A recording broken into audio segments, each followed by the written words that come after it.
It started at Life Group last week. I had one of my coworkers on my heart, and I asked everyone at Life Group to join with me to pray for her.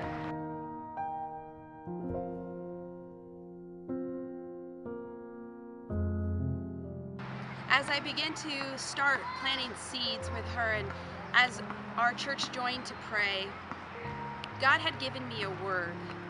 I had to step out in obedience, and as nervous as I was, I made that step.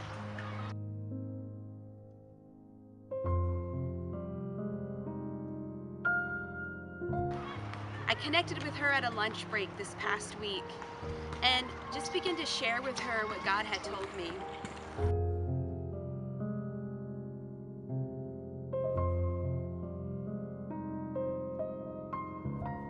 And when I began to share with her this word, tears began to stream down her face.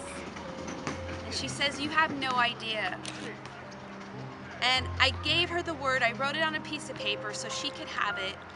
And honestly, some of that word, I didn't even know what it meant, and I told her, but she knew exactly what it meant.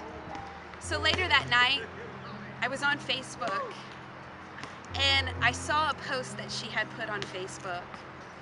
And she didn't share my name, or she didn't share the exact situation, but she wanted to let people know that what had happened to her was the first time anyone ever in her whole life of going to church has ever given her a word from God.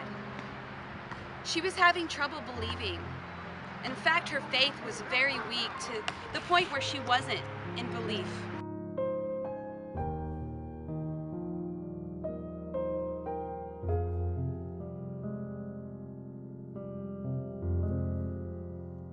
And she posted that night on Facebook that she now believes that God has restored her hope through this word, through this act of obedience.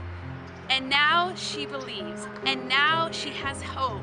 And even though she's still going through a hard time, she now can hold on to this word that God had given to her. And it all started through prayer at our life group last week. How awesome to know that when we get together for life group, that it's doing more than just what happens in that room. And God is stirring us up. And this, my coworker, this girl, this friend, she now is an example of what God can do.